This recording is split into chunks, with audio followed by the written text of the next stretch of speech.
Chers collègues, comme il est de tradition pour une commission d'enquête, nous venons clore nos travaux en recevant les membres du gouvernement compétents dans les champs couverts par nos investigations. Alors que nous avions débuté nos auditions par un examen du champ traditionnel de la commande publique en recevant les représentants des collectivités territoriales, des experts, des juristes, il nous est rapidement apparu, à l'initiative notamment de notre rapporteur, qu'un champ particulier méritait tout notre intérêt, celui de la souveraineté numérique et du rôle que les acheteurs publics peuvent jouer pour la promouvoir. Les constats en la matière sont clairs et partagés.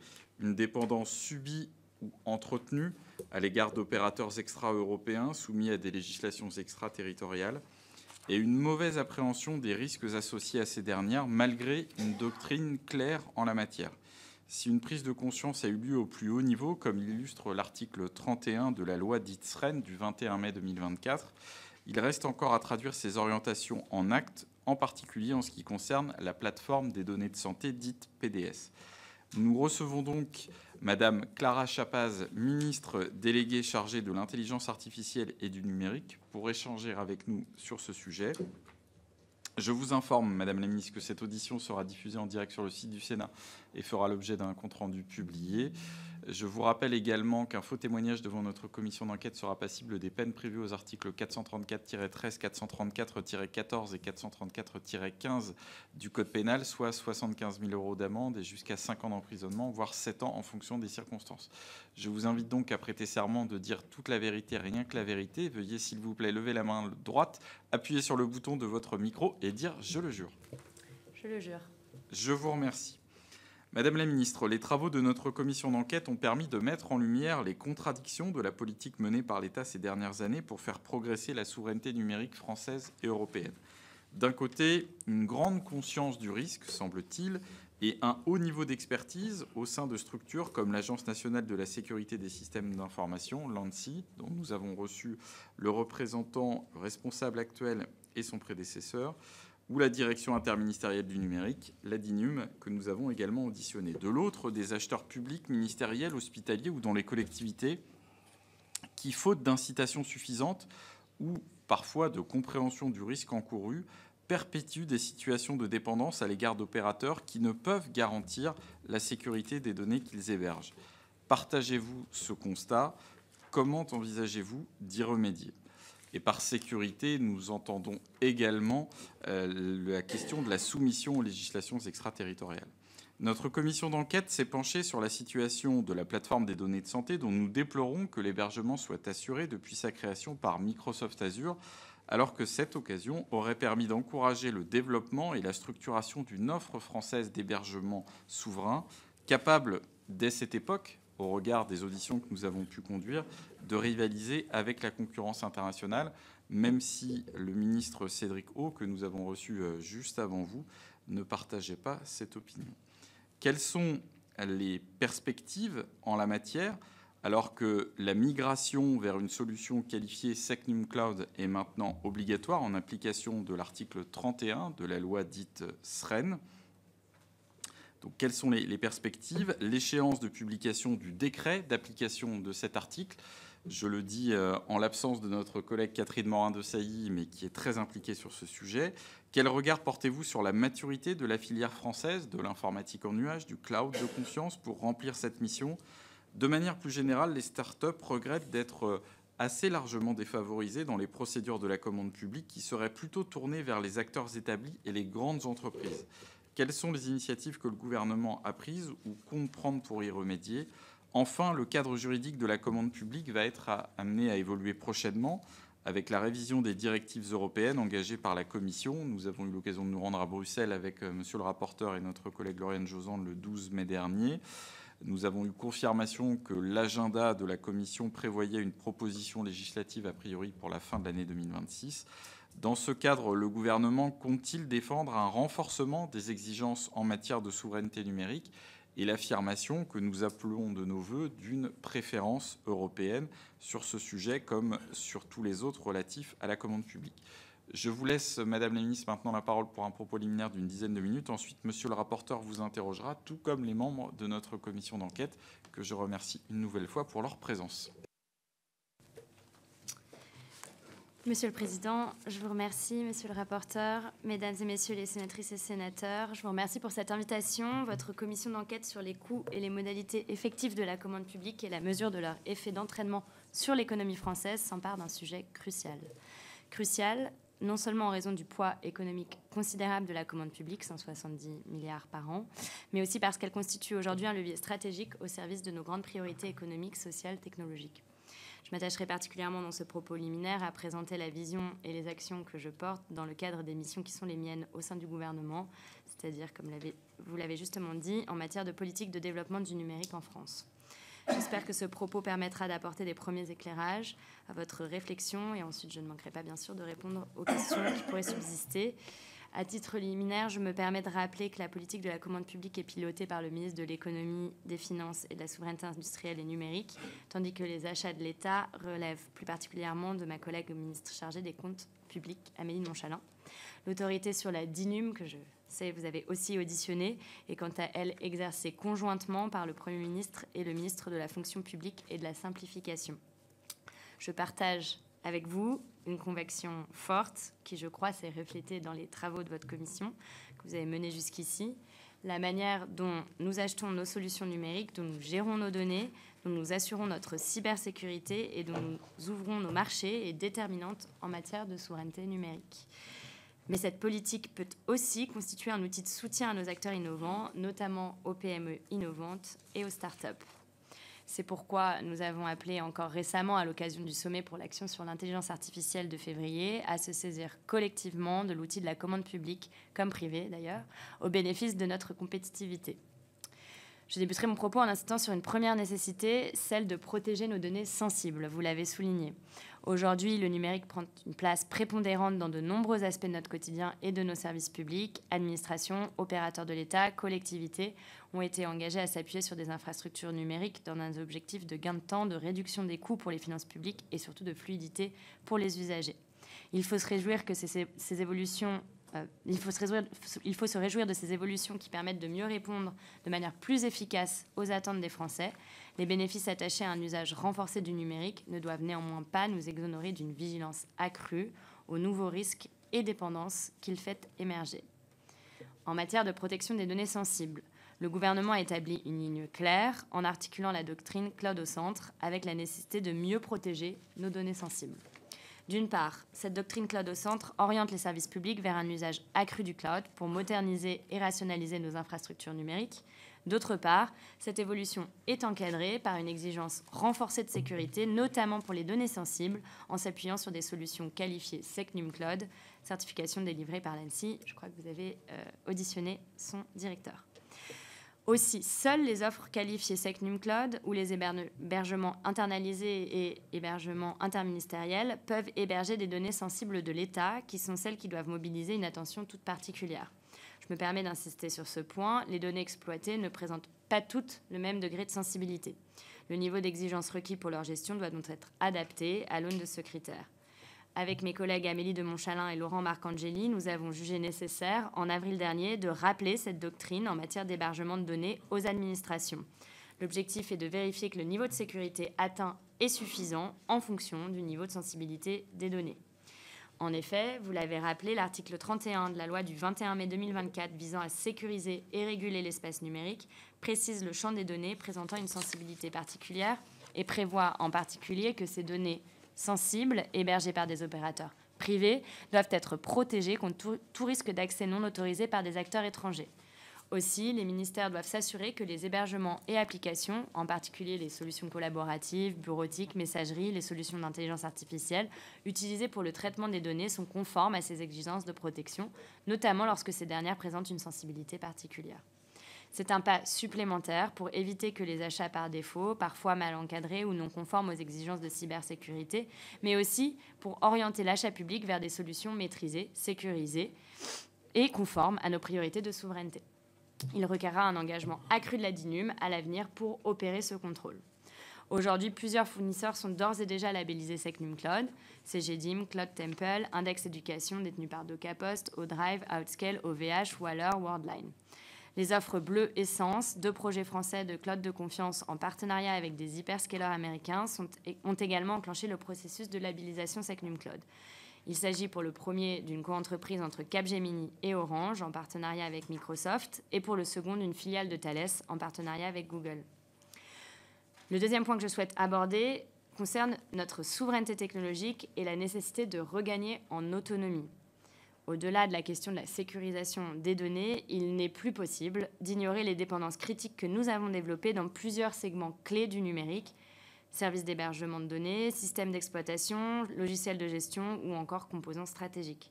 L'Europe dépend massivement de solutions technologiques extra-européennes, c'est un fait. 83% des dépenses numériques européennes, secteur public et privé confondus, vont à des acteurs étrangers pour un montant estimé à 264 milliards d'euros chaque année. Ce chiffre témoigne de la nécessité de mieux documenter, d'abord et avant tout, nos dépendances actuelles.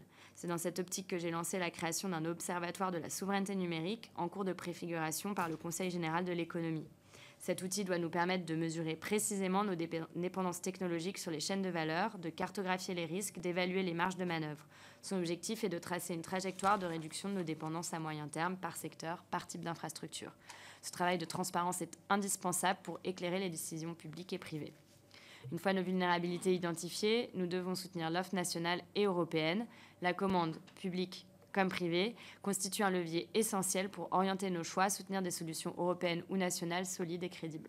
À cet égard, nous disposons déjà d'instruments sur lesquels nous pouvons nous appuyer. Dans le droit européen, par exemple, de premiers leviers concrets peuvent nous aider à orienter la commande publique dans le sens d'un soutien à des solutions souveraines.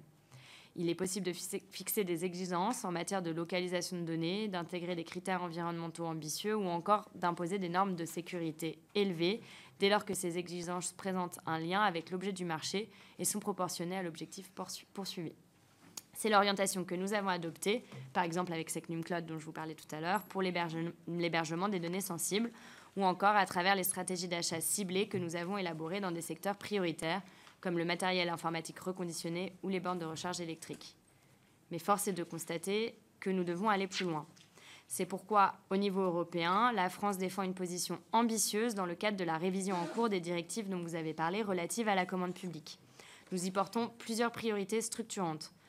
Premièrement, l'introduction d'une préférence européenne en clarifiant la définition de l'origine des produits et services concernés. Deuxièmement, le renforcement de la sécurité des approvisionnements afin de consolider la résilience économique de nos chaînes de valeur. Troisièmement, la simplification du cadre juridique pour faciliter l'accès de tous les acteurs économiques, notamment les plus innovants, au marché public. Enfin, il nous appartient de poursuivre avec constance et détermination le soutien au développement de nos filières stratégiques, un engagement de long terme significativement renforcé depuis 2021 à travers le plan d'investissement France 2030. Ce plan s'inscrit dans la continuité des stratégies nationales déployées sur plusieurs technologies critiques telles que l'IA, la cybersécurité ou encore l'hébergement des données, le cloud, avec pour objectif de favoriser l'émergence d'acteurs français compétitifs et pérennes.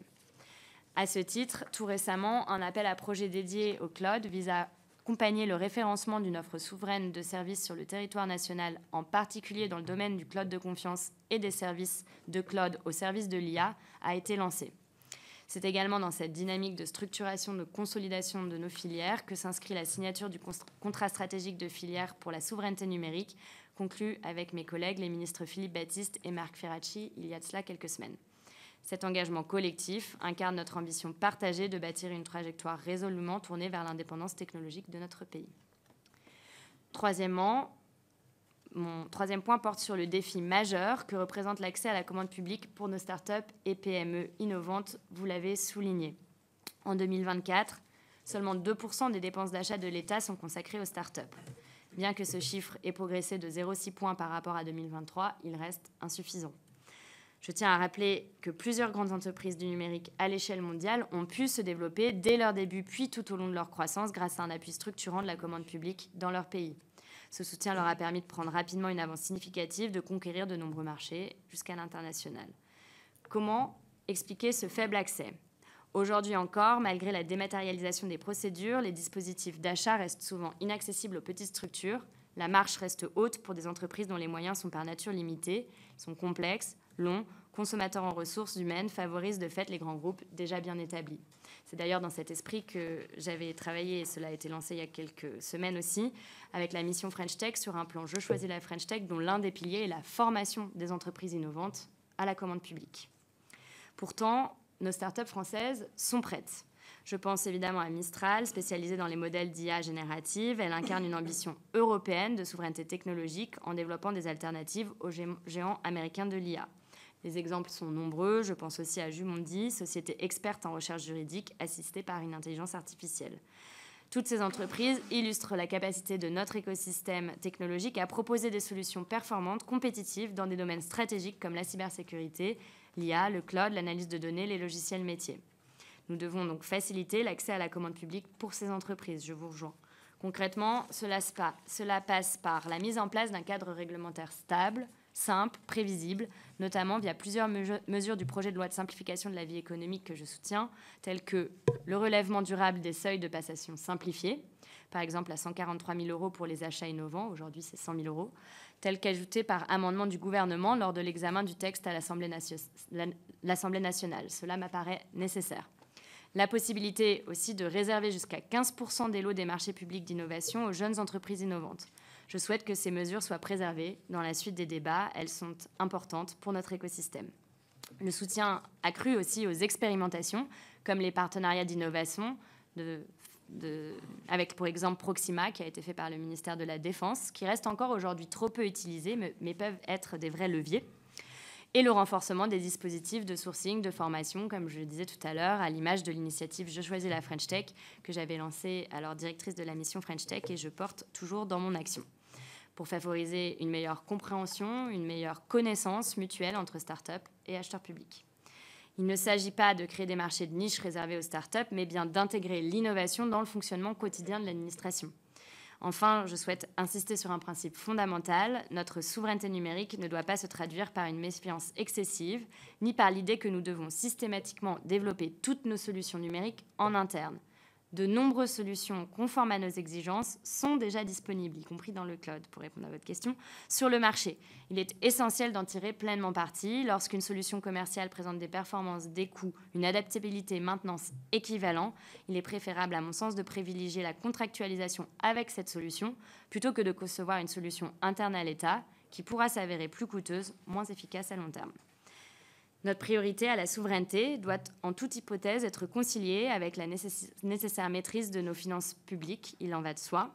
Je vous remercie pour votre attention. Je reste naturellement à votre disposition pour répondre à toutes vos questions. Je vous remercie. Merci Madame la Ministre. Simplement, quand nous parlons de sujets de souveraineté, évidemment, nous n'y associons pas systématiquement des solutions développées par les services de l'État, mais bien l'ensemble de l'écosystème français et européen, des startups jusqu'aux plus grandes entreprises que nous avons auditionnées. Monsieur le rapporteur. Oui, Madame la Ministre, j'aime bien votre feuille de route, là. Vous pourrez me l'envoyer parce qu'il y a des choses intéressantes. Moi, je vais parler d'un avant et d'un après. Un avant, depuis qu'on fait cette mission d'enquête et qu'on aborde la souveraineté numérique, on s'est fait un peu balader dans tous les sens. Il n'y avait personne dans l'avion, pas de pilote. On demande à la ministre concernée à l'époque, c'est pas moi, ils m'ont monté une note. On demande à 10 000, bah nous, on n'a que le conseil. L'autre, c'est ceci. Donc, en fait, il n'y a pas de pilote. Pas de pilote. Et on a écouté quand même des gens, et vous l'avez visité, j'étais présent quand vous avez vu M. Octave Klaba d'être venu à Roubaix visiter ses locaux. Vous avez vu l'avancée, il est presque à l'AI. Et il nous a dit ici, j'étais sur le coup de l'hébergement des données, la HDH. Mais entre deux portes, on m'a fait comprendre que ce n'était pas pour moi. Pas questionner, rien. C'était déjà fléché par Capgemini pour Microsoft. Donc ça, c'est le passé. Maintenant, on s'aperçoit bien sûr qu'avec Trump 2, que c'est extrêmement dangereux de donner toutes nos données. Et surtout, on donne des armes économiques à des gens qui ne veulent pas que du bien. Et on a auditionné aussi des gens de la cybersécurité. Dès l'instant que vous êtes soumis à une loi extraterritoriale, il n'y a aucune garantie donnée. J'ai moi-même posé la question ce matin au représentant de Microsoft en demandant s'il pouvait prêter serment ici qu'aucune donnée française soumis à une loi sociale, ne serait sorti du pays sans l'accord du pays. Il m'a dit, je ne peux pas le garantir. Donc vous imaginez à quel point on est sensible. De tout ce que j'ai entendu, on était très en retard. Il n'y a pas une heure, on m'a dit, il n'y a que les Chinois et les Américains. Nous, on est des minus. Mais après, avec un peu plus de réflexion vers la fin, on nous dit, si on met un petit peu de sous sur la table, pas en subvention, on commande sur un projet, on sort. C'est d'ailleurs ce qu'ont fait nos amis américains. Ils sont partis de rien dans un garage. Bon, c'est beau l'histoire du garage, mais bon, il y a eu quand même des sous derrière, donnés soit par la Défense ou d'autres ministères américains qui ont mis les sous. Ils n'ont pas mis des centaines de milliards au départ. C'est devenu des géants, mais ils ont eu le petit coup de pouce. Alors moi, j'ai plusieurs questions à vous poser en dehors de votre route. Dans le contexte de la commande publique, comment le gouvernement s'assurera-t-il des choix technologiques, notamment pour les infrastructures critiques, privilégiant des exigences de souveraineté et d'indépendance stratégique? La première, j'en ai plusieurs. Vous voulez les prendre tous? Oui. Allez, on fait la deuxième. La plateforme Place, qui centralise les marchés, est un outil clé pour la commande publique. Quels critères ont guidé le choix du prestataire CGI pour son développement et son exploitation? Et comment ce choix s'inscrit-il dans une logique de souveraineté numérique? On rentre dans le vif du sujet. Troisième question. Certains acteurs s'interrogent sur la capacité des prestataires étrangers à garantir la pleine souveraineté des données sur la plateforme comme Place. Quelles garanties techniques et juridiques sont mises en place pour protéger les données sensibles transitant par cette plateforme? Je vais arrêter là parce qu'après, il y en a encore quelques-unes. Madame la ministre.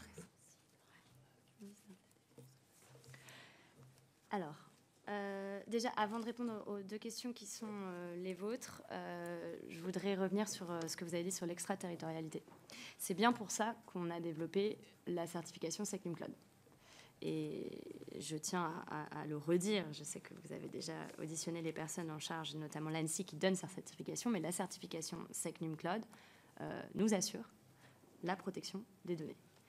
Et c'est extrêmement important dans le contexte géopolitique que nous connaissons, d'autant plus, et ça je vous rejoins très bien. Je voudrais aussi redire un petit mot sur le HDH, parce que vous en parliez à l'instant. Être très clair que donc l'histoire du HDH, je ne reviens pas dessus, vous la connaissez, mais qu'il y a eu tout un travail mené depuis l'entrée en fonction de ce gouvernement pour réfléchir à la suite. Et la suite, c'est quoi? C'est que la loi SREN a créé une obligation pour la plateforme des données de santé de recourir à un prestataire de services de cloud d'hébergement présentant des garanties de souveraineté, ça c'est très clair.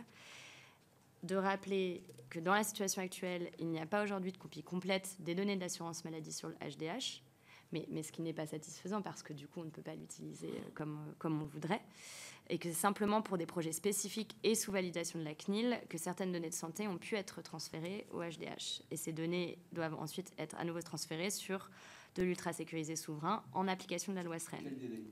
Nous travaillons du coup sur ce dossier avec tous les acteurs concernés. Un appel d'offres vient d'être lancé par le ministère de la Santé pour permettre l'hébergement des données sur un hébergement sécurisé sur ce qu'on appelle la solution intercalaire. Je ne sais pas si vous avez déjà entendu parler voilà, pour un déploiement de la solution qui débutera en 2026. Nous souhaitons aussi également, et je vous l'ai dit tout à l'heure, accompagner les cloudeurs français ayant obtenu la certification SecNumCloud à répondre aux besoins d'hébergement et de calcul du HDH et proposer une solution cible de confiance. Donc nous avons cette période intercalaire, mais qui est nécessaire, et ensuite nous visons de pouvoir, quand les offres SecNumCloud seront toutes à disposition, relancer une solution.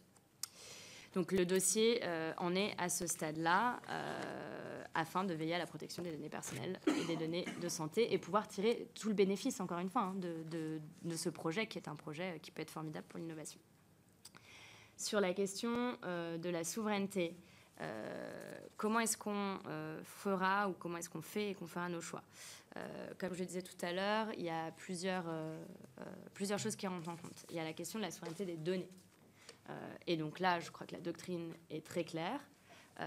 La question qui et la nôtre en ce moment, et vous avez vu le courrier que nous avons envoyé avec Laurent Marcangeli et Amélie de Montchalin dont je parlais tout à l'heure, c'est de s'assurer que déjà cette doctrine est comprise, connue et respectée.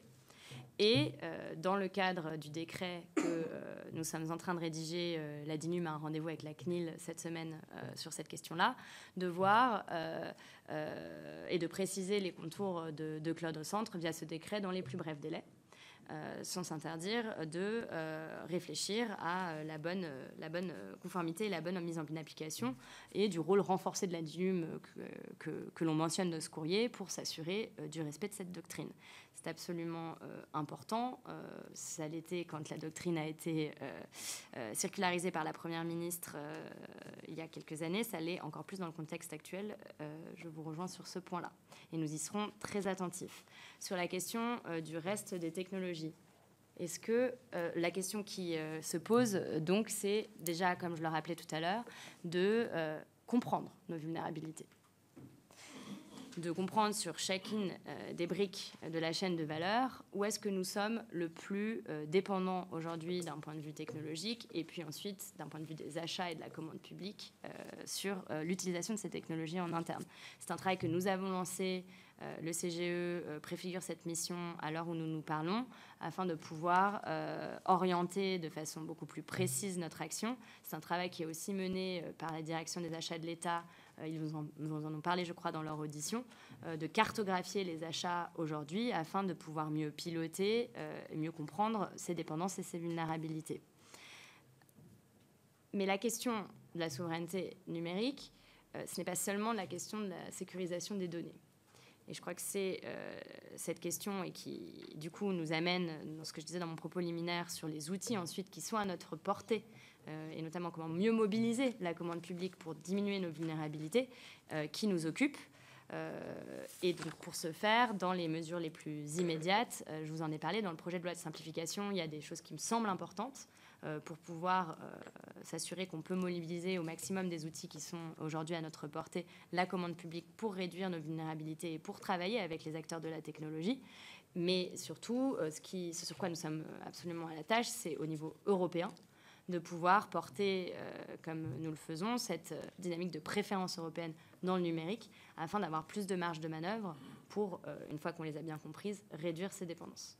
Donc c'est le travail qui est le nôtre en ce moment, qui est un travail qui n'est pas immédiat, mais qui est un travail sur lequel vous pouvez être sûr de ma détermination à avancer, parce que c'est non seulement une question de sécurisation de données, une question de souveraineté numérique et une question de politique industrielle.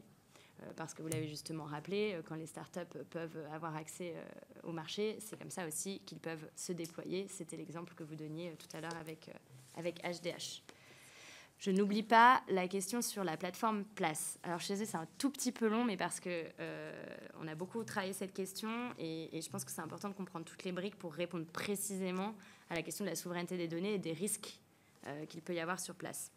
Donc, c'était en 2024 l'échéance du marché avec lequel le prestataire historique Atexo, nous travaillons pour piloter cette plateforme des achats de l'État, Place, donc, qui est une plateforme importante pour mettre en commun les achats de l'État. Une nouvelle stratégie a été mise en œuvre afin d'accompagner les transformations nécessaires de cette fameuse plateforme et la décision de ne pas reconduire le contrat a été prise au regard de la trajectoire définie par la DAE et la IFE qui vise à renforcer la performance, la sécurité et la cohérence du système d'information de la commande publique. Elle tient compte, entre autres, d'un élargissement prévu de Place à de nouveaux acteurs publics. Je sais qu'il y a eu des débats sur cette question, de l'intégration de services liés au programme de transformation numérique de la commande publique et des difficultés opérationnelles que certains acheteurs avaient pu rencontrer avec Atexo. Les écarts en matière de performance et d'efficacité dans l'exécution du marché avec Atexo ont conduit donc à la non-reconduction du contrat. C'est une décision qui a été prise. Un CGI, c'est capitaux étrangers ? CGI, c'est canadien, avec une filiale française, mais j'y arrive. Dans la maintenance, qui est la partie qui a été confiée au CGI, ils n'ont pas accès aux données. Et donc c'est ça qui est... ils font la maintenance applicative. Donc pour expliquer les différentes couches, la passation, donc, dans le cadre de l'UGAP et donc de la commande publique, a sélectionné un prestataire qui répond aux enjeux à court terme. À ce titre, le CGI, que vous mentionnez, qui est déjà partenaire de nombreux services publics, c'est le 11e fournisseur de l'État en 2023. Il intervient uniquement sur cette refonte de la plateforme, donc dans ce moment précis qui est le nôtre, et il s'appuie sur de l'open source, et il ne concerne pas les environnements qui traitent les données confidentielles, puisque c'est juste de la maintenance. Ces derniers environnements de production qui reçoivent les réponses aux appels d'offres sont exploités par un autre prestataire qui s'appelle Open, qui est une société française, également retenue via l'UGAP. Donc CGI ne donne accès à des environnements de test qui contiennent exclusivement des données fictives pour ces travaux de maintenance. Je rappelle, mais ça vous le savez très bien, que le droit européen interdit de fonder un choix de prestataire sur un seul critère de nationalité juridique d'une entreprise, comme le siège social ou les actionnaires, et que la sécurité et la confidentialité des données sont encadrées par les clauses contractuelles qui s'appliquent bien sûr ici, quoi qu'il en soit. Voilà. C'est l'extraterritorialité des données. Oui. Ah oui, il y avait la question sur l'extraterritorialité des données et la capacité pour les acteurs étrangers de pouvoir accéder à nos données sensibles. Je vous rejoins, les risques en matière d'extraterritorialité du droit doivent être pris très au sérieux, a fortiori dans le contexte qui est le nôtre. Ils se traduisent par des décisions de services judiciaires, d'agences de renseignement qui viendraient enjoindre un opérateur de centre de données à communiquer des données hébergées de centres de données, des données hébergées dans leurs infrastructures, y compris sur le territoire français. Le directeur de l'ANSSI vous en a parlé. En dehors des conventions de coopération judiciaire, c'est inacceptable et c'est bien pour ça que la doctrine SecNumCloud a été mise en place et qu'aujourd'hui, nous pouvons nous réjouir d'avoir un certain nombre d'acteurs labellisés pour lesquels la sécurisation de nos données sensibles de l'État est absolument fondamentale. Je tiens à rappeler, donc ça c'est pour la partie SecNumCloud, et donc l'article 31 que nous avons déjà discuté, mais il y a aussi la partie des données personnelles avec le RGPD qui interdit, et je pense que c'est important si nos concitoyens nous écoutent de le rappeler, le transfert des données vers des pays tiers, sauf à respecter un certain nombre de conditions. Vous l'aurez certainement vu, TikTok a d'ailleurs été condamné en première instance sur cette base, ils ont fait appel, donc nous verrons ce que donne le jugement, mais notre droit est très très clair sur cette question-là.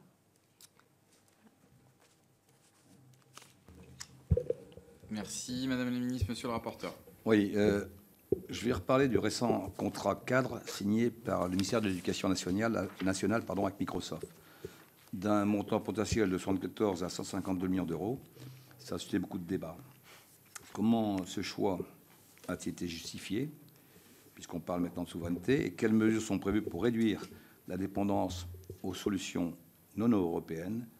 Cette question cible carrément Microsoft, qui est toujours, même si on l'a dit à une époque, on n'était pas prêt, c'est très récent. Ça, c'est ma première question. Ma deuxième, vous avez évoqué lors de l'événement l'État dans un nuage organisé par DIMU, l'importance d'utiliser la commande publique pour favoriser les solutions européennes, voire françaises. Comment allez-vous concilier ces objectifs avec des partenaires existants et avec les géants technologiques américains, et quelles étapes concrètes sont prévues pour renforcer ces acteurs? J'en aurai une petite dernière pour la route. Madame la Ministre. Oui. Donc sur Microsoft et l'éducation nationale. Donc c'est un support juridique, je pense que vous aurez peut-être eu l'occasion déjà de l'entendre, mais qui permet à l'administration de continuer à utiliser des logiciels, des solutions informatiques de Microsoft comme Windows, Word, Outlook, toutes les solutions, dont les ordinateurs des agents sont majoritairement équipés. Cet accord cadre n'implique aucun minimum d'achat. Il permet au ministère de renouveler les licences d'utilisation à un tarif préférentiel. Tous les ministères disposent de ce type d'accord, mais celui du ministère concerné est particulièrement important vu le nombre de postes de travail qui se comptent aux millions et des serveurs concernés. Il vient d'être renouvelé, comme il l'a dit, pour une durée de 4 ans. Ça avait été déjà le cas en 2020, mais il a été élargi aux organismes de recherche et universités qui le souhaitent cette fois-ci, pour réaliser des économies d'échelle sur le budget. Alors, je vais être très claire, cet accord cadre, il ne change pas la doctrine de l'État concernant le stockage des données. Donc, les données à caractère sensible du ministère doivent être stockées sur des serveurs internes hébergés en France, conformément à la doctrine. Pour les données des administrations, qui a été actualisée par la circulaire de la Première ministre Elisabeth Borne, dont nous avons déjà parlé et que nous avons rappelé à tous les ministères et à toutes les administrations avec Laurent Marcangeli et Amélie de Montchalin. Les données non sensibles peuvent être hébergés sur des clouds commerciaux, mais pour les données sensibles, c'est très clair. Je voudrais peut-être rappeler qu'il y a la question de la sensibilité des données, et puis ça me permettra de faire le lien avec la question de la réduction de la dépendance aux solutions extra-européennes, parce qu'il y a données sensibles, et puis il y a le fait d'avoir un contrat de cette taille envers un acteur non européen, et je comprends très bien que ça pose question quand on parle de commande publique et de la commande publique comme un levier pour nos acteurs. Je veux dire, je l'ai moi-même soulevé. Déjà rappeler que contrairement au marché privé où la grande majorité des achats de cloud, 83%, vont vers des solutions privées non européennes, pour l'État, c'est 62% qui va vers des solutions françaises et européennes. Donc, ce n'est pas tout à fait le même équilibre. Pour autant, si l'on veut mobiliser davantage la commande publique comme un levier pour développer notre écosystème, j'entends que cela pose question. Et donc, comment est-ce qu'on veut avancer dans la période? Déjà, valoriser les offres qui existent. Je l'ai dit, il y en a 15. Ce n'est pas vrai aujourd'hui quand on dit qu'il n'y a pas de solution. Il y a 15 solutions, une quinzaine de solutions qui sont déjà labellisées Secnum Cloud, françaises, je les ai citées tout à l'heure. J'ai demandé aux administrations de faire une évaluation technique de ces solutions, puisque on entend certainement, souvent, vous avez dû l'entendre dans cette commission, que les solutions ne seraient pas forcément exactement au même niveau que les autres. J'aimerais une analyse objective, disons, de ceci. Donc ça, c'est un travail qui est en cours. On les fait monter en compétences, quoi qu'il en soit, avec l'appel à projet cloud dont je parlais dans mon propos liminaire, qui est un appel à projet très important pour accompagner nos acteurs, pour déployer, notamment sur l'intelligence artificielle, les fonctionnalités dont ils ont besoin pour être compétitifs. Nous assurons aussi comme je disais tout à l'heure, de voir dans le cadre de la préférence européenne comment nous pourrons favoriser ces solutions. Parce que aujourd'hui, oui, nous avons un certain nombre de dépendances à des solutions non européennes et à certaines entreprises en particulier. Et nous avons aussi un écosystème qui pourrait bénéficier d'avoir davantage de commandes publiques pour se développer. C'est donc l'enjeu qui est le nôtre aujourd'hui. Et c'est pourquoi je plaide dans ce PJL simplification pour rehausser le seuil. Vous allez certainement me dire, passer de 100 000 à 143 000 euros, ça ne fait pas une grosse différence. Mais pour une petite entreprise, ça fait une grosse différence. Ça fait une grosse différence. Parce que c'est comme ça qu'on commence. Et une fois qu'on a mis le pied aussi, c'est comme ça qu'on peut se développer. Et aussi pour réserver une partie de ces marchés à des acteurs de l'innovation, 15%, qui est le maximum qu'on peut faire dans le droit actuel. Ça ne suffit pas. Et je n'ai pas oublié de votre question de comment travailler avec les acteurs américains. Ça ne suffit pas parce que je pense qu'il y a aussi une dimension culturelle. C'est tout l'objet du programme Je choisis la French Tech, de former les startups à comprendre le code de la commande publique. C'est sûr que c'est pas simple, on va le simplifier, mais c'est pas simple. Donc on a lancé avec la mission French Tech cette formation en s'appuyant sur Open Classroom, qui est une start-up française à destination des startups, qui est certifiante pour les startups. Donc quand ils ont passé la formation, ils peuvent se présenter devant les acheteurs publics. Ils ont été certifiés, ils savent comment ils ont apprivoisé la commande publique. Ça passe aussi par de la mise en relation. Nous avons fait trentaine d'événements avec différents ministères, la Défense, bien sûr, mais pas que, le ministère de la Justice, le ministère avec la DAE eux-mêmes, pour mettre en valeur et faire se rapprocher l'écosystème d'innovation qui a des solutions à apporter et les acheteurs publics. Ça passe encore une fois au niveau européen par une vision ambitieuse de la commande publique comme un levier de souveraineté numérique.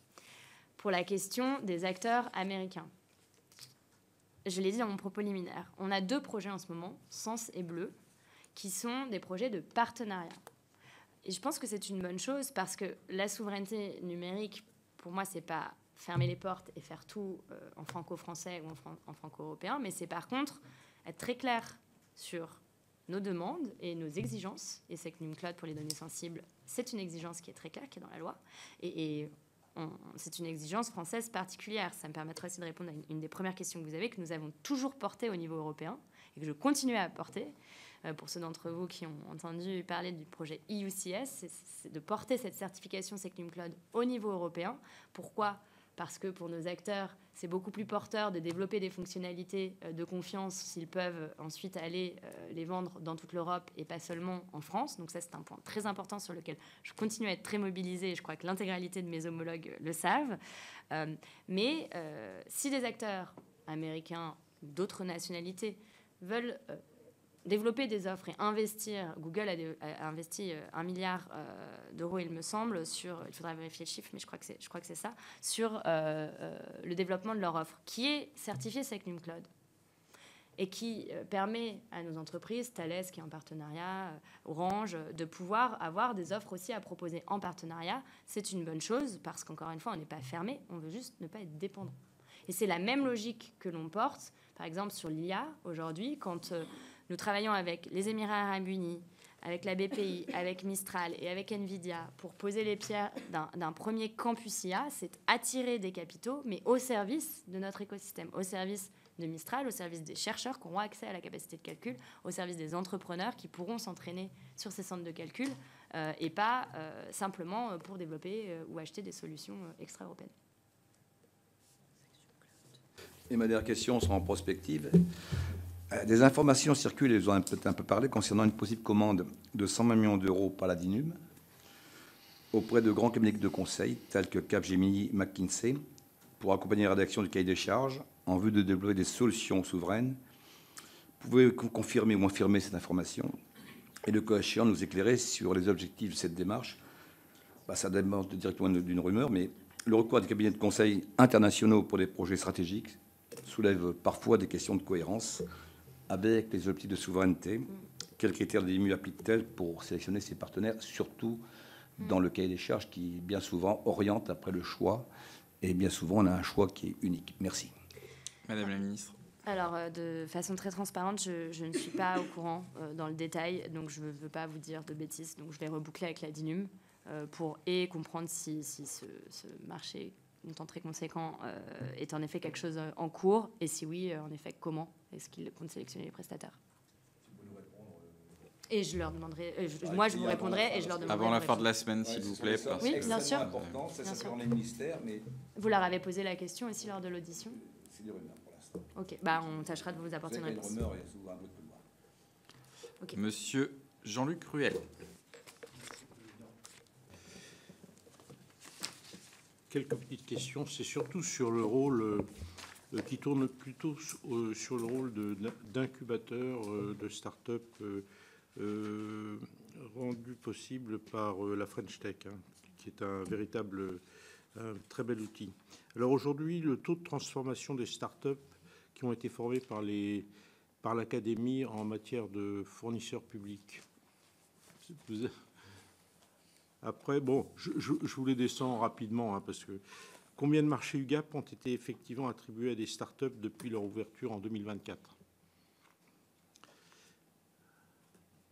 Alors, retour concret de la part des acheteurs publics sur Approach et comment en mesurez-vous l'usage réel?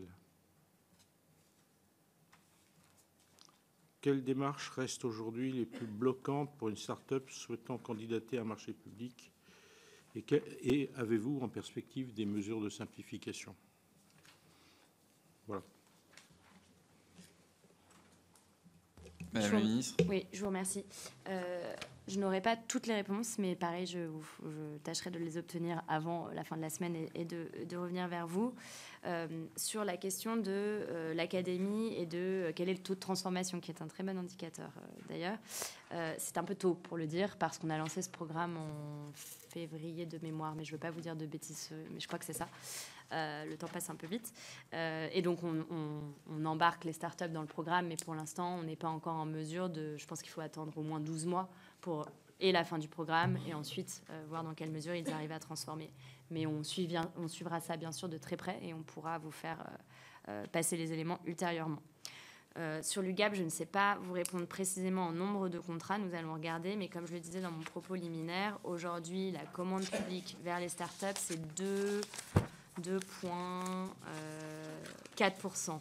Et ça a augmenté de 0,6 points.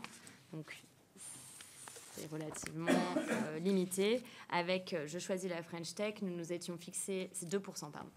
Nous étions fixés avec le ministre Jean-Noël Barrot, à l'époque, qui était ministre du numérique, quand nous avons lancé le programme il y a 2 ans, de doubler la part des startups dans l'achat public. Donc on a augmenté de 0,6 points. On est sur une trajectoire qui augmente et qu'on continue à suivre de très près pour pouvoir maintenir les objectifs. Sur la question d'approach, j'aurais pas là, mais on les trouvera pour vous, on vous les partagera, de retour sur l'utilisation de la plateforme, notamment par les acheteurs. Sur les démarches bloquantes pour les startups, c'est ce à quoi on essaie de répondre. Déjà, premièrement, c'est culturel. Je crois qu'il faut le dire parce que c'est important. Donc la formation, de comprendre comment ça fonctionne.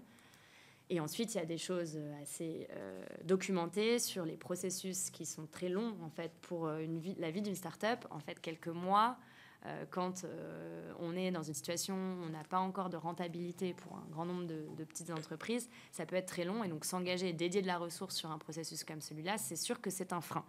Les délais de paiement, c'est quand même quelque chose qui revient. Je n'ai pas les chiffres et on vous les donnera plus exactement, mais c'est quelque chose auquel les startups sont forcément un peu plus fragiles de par leur situation économique. Et la lourdeur des procédures, c'est sûr que c'est quelque chose qui revient assez régulièrement de par ces entreprises. Donc la simplification, c'est une très grande priorité de ce gouvernement à tous les étages et bien sûr ça en fait partie de voir ce qu'on peut simplifier pour les startups, mais pas que pour les startups, pour toutes les PME d'ailleurs. Hein. Et de la même manière,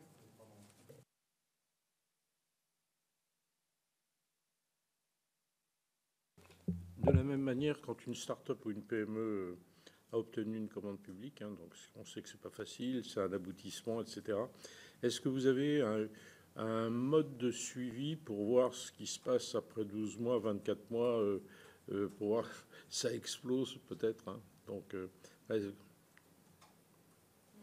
ça fait exactement partie des travaux en cours avec la direction des achats de l'État, de pouvoir objectiver, une fois que la start-up est rentrée, dans quelle mesure elle va pouvoir maintenir sa position, mais surtout, ce qu'on espère, c'est grandir. Avec les acheteurs qui lui auront fait confiance au départ. Et je pense que c'est un très bel indicateur de succès. Donc ça fait partie des... Je n'ai pas la réponse parce qu'on ne l'a pas là sur l'étagère, mais ça fait partie de ce qu'on regarde plus précisément. Merci. Monsieur Michel Canévet. Merci, Monsieur le Président, Madame la Ministre. La commande publique, on l'a vu depuis le début de cette audition et lors des précédentes auditions, est un élément absolument essentiel pour pouvoir entraîner le développement d'acteurs sur le territoire national. Donc on a bien vu que le seuil pour les marchés publics allait pouvoir passer de 100 à 143 000 euros. Est-ce qu'il y a d'autres mesures concrètes qui sont en préparation permettant justement de susciter cet élan, cette appétence des acteurs français vers le numérique, vers l'intelligence artificielle également, en particulier sur les questions de cybersécurité. Est-ce que le maximum de dispositions sont prises pour qu'il y ait des acteurs européens qui soient en mesure de répondre aux prescriptions auxquelles de nombreux acteurs économiques dans notre pays vont être astreints avec la mise en place des directives REC, DORA et Nice 2. Merci, Madame la Ministre. Merci. Donc, sur la commande publique, ce qui est vraiment là immédiat, enfin pas immédiat, mais très proche de nous, donc dans le projet de loi simplification, vous l'avez rappelé, il y a le seuil, il y a aussi le fait de dédier 15% des marchés aux acteurs de l'innovation. Le texte n'est pas au bout de sa vie législative, comme vous le savez, mais c'est des mesures qu'on a soutenues avec le gouvernement et qu'on espère voir perdurer, parce qu'elles peuvent faire une vraie différence. Et puis il y a tout le réglementaire, tout le non législatif. J'ai parlé de délai paiement.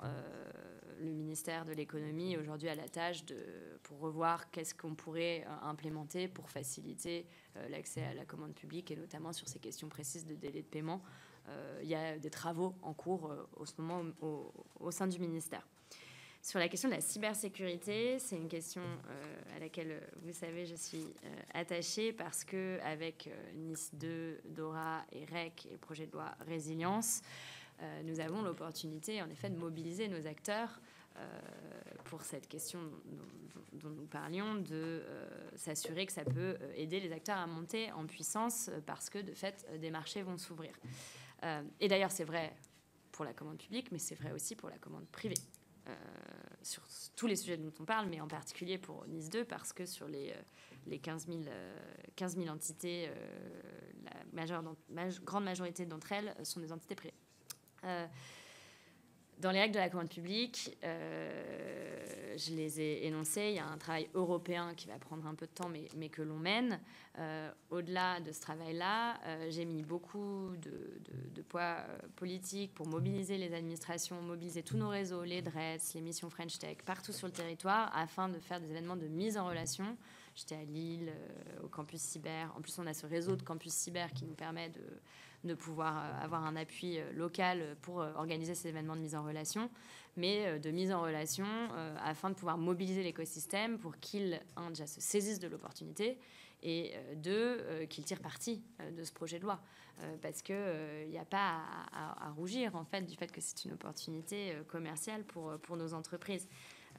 Et je me permets de le mentionner parce que souvent dans ces événements, quand je le présente comme tel, la barrière culturelle est un peu dans les deux sens, dans le sens où les acheteurs ne se tournent pas forcément vers des solutions, et puis les solutions innovantes ne sont pas toujours à l'aise de se dire il y a un texte qui arrive, ça va être une opportunité commerciale, je vais aller me vendre comme tel.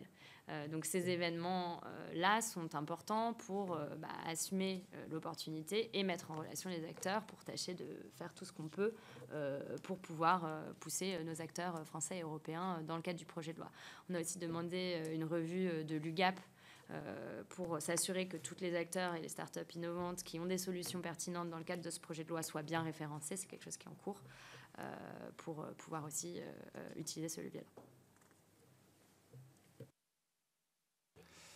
Merci Madame la Ministre. Moi, je souhaiterais vous interpeller parce qu'en fait, nous avons le sentiment, Monsieur le rapporteur l'a dit, que depuis le début de nos travaux, du côté du gouvernement, et on va y associer évidemment vos prédécesseurs, il y a à tout le moins une continuité au sein de l'administration. Le cap est quand même très, très loin d'être clair. Les propos sont toujours très volontaristes, mais les actes ne suivent pas. Tout d'abord, ce qui ressort de nos travaux et dans le cadre des auditions, de nos déplacements, c'est que d'une certaine manière, le paravent peut-être un peu facile du degré de sensibilité des données doit aujourd'hui être probablement remplacé par une approche qui aurait le mérite de l'efficacité et de la simplicité, c'est de se dire que les données publiques sont par définition des données sensibles. Qu'ensuite il faille imaginer une gradation, on peut tout à fait l'envisager, mais ce pétrole du siècle qui a désormais 25 ans, que sont les données, mérite que nous apportions toutes les protections nécessaires. Or là, on a le sentiment qu'on essaie d'expliquer que les données sensibles, et puis dans les données sensibles, en fait, on en réduit progressivement le périmètre. Vous inquiétez pas, alors qu'en réalité, il y a des données que chacun considère aussi au moins tout aussi sensibles, qui sont hébergées ailleurs qu'en France et qui ne sont pas immunisées contre les législations extraterritoriales.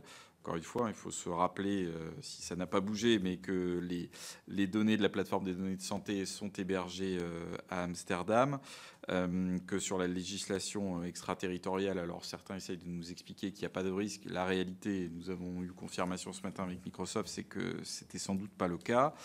Que nous voyons des ministres, nous avons déjà eu l'occasion de le dire, mais nous le redirons demain à votre collègue Éric Lombard, obligés d'écrire à leurs administrations pour dire respecter la ligne et la doctrine en matière notamment de cloud au centre, de souveraineté numérique, ça paraît quand même quelque peu surréaliste. Les décrets de la loi SREN que l'on attend depuis des mois, alors vous nous dites que le travail a été enclenché, mais Que de temps perdu.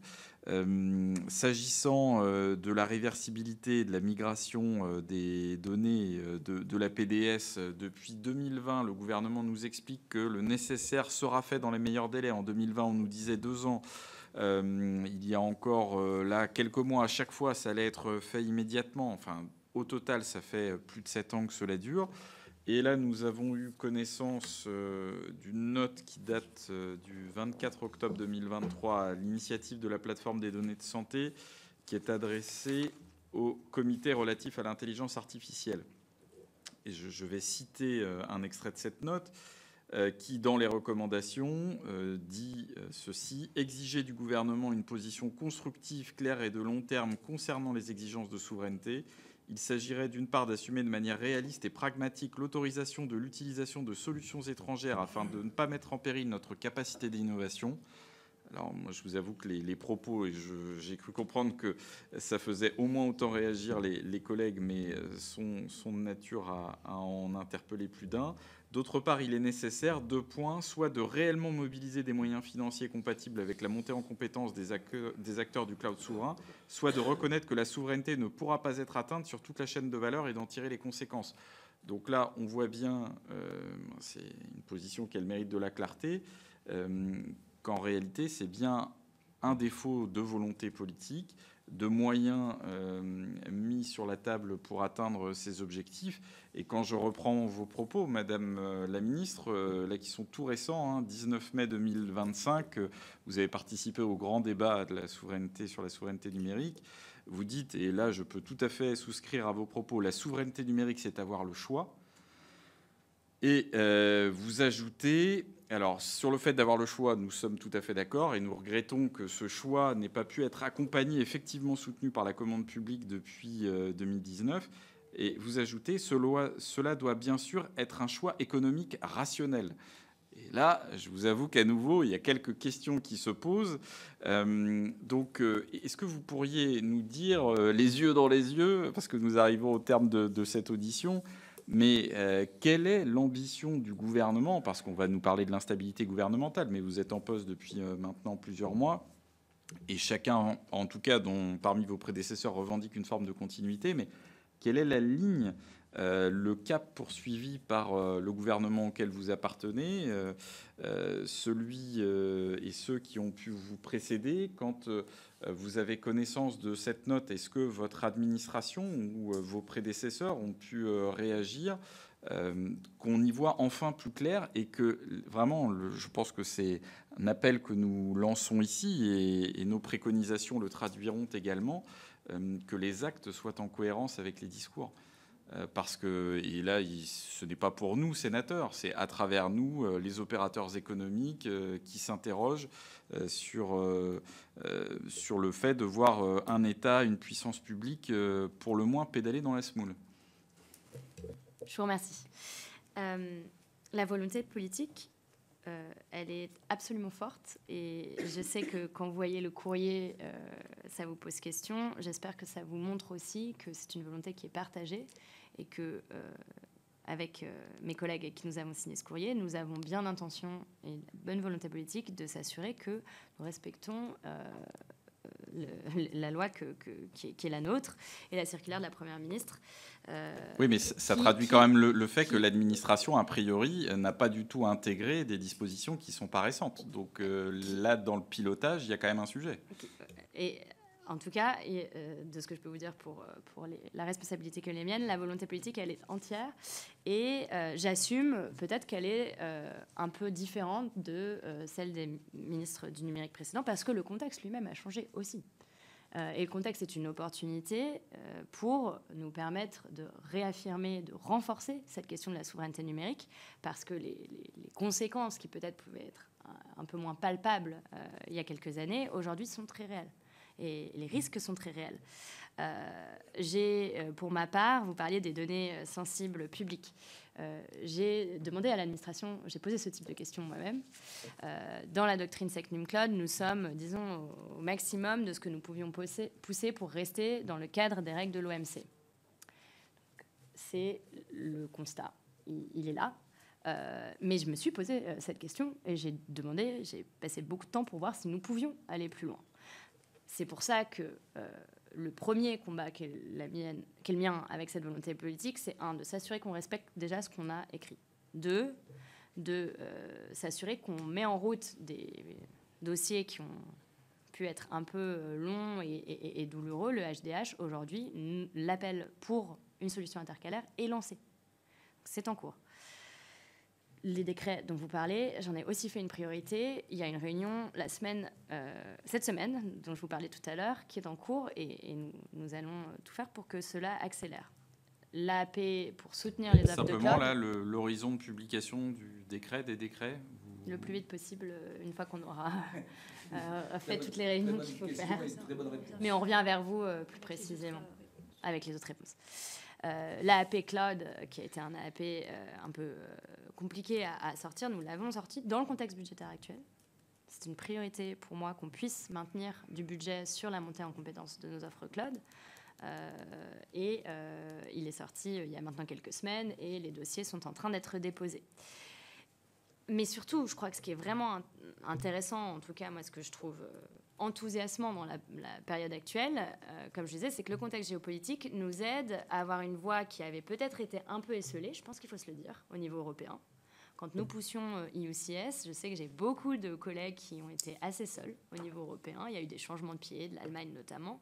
Je peux vous garantir que la souveraineté numérique, vendredi au Conseil européen, c'était dans toutes les discussions. Et que de la même façon qu'on a réussi à se mobiliser en tant qu'Européens sur le secteur de la défense, la question du numérique, c'est une question d'autonomie stratégique. Et donc nous pousserons pour que nous ayons aussi des réponses ambitieuses. Et nous sommes, je mesure que tant que rien n'est acté, rien n'est acté. Mais en tout cas, nous sommes très volontaristes dans cette question. Nous le poussons en franco-allemand. Et l'Allemagne laisse entendre une position qui est assez différente de celle qu'elle a pu tenir sur cette question de la sécurisation des données. Après, voyons ce qu'il en sort. Nous le poussons aussi en format Weimar avec la Pologne. Et nous le poussons à l'échelle du Conseil tout entier. Et je n'ai pas la prétention de dire que je suis là depuis des années, mais des échanges que j'ai pu avoir eu avec mes prédécesseurs, je crois que cette position européenne, elle est nouvelle. Et donc, elle me donne l'espoir, en tout cas la conviction, que nous, on ne lâchera pas sur ces questions-là et qu'aujourd'hui, on a une opportunité que l'on veut saisir.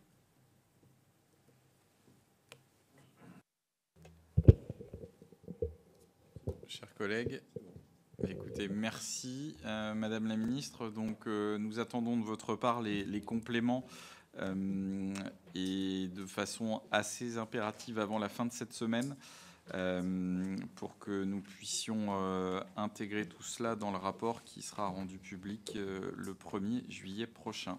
Merci pour vos réponses. Merci.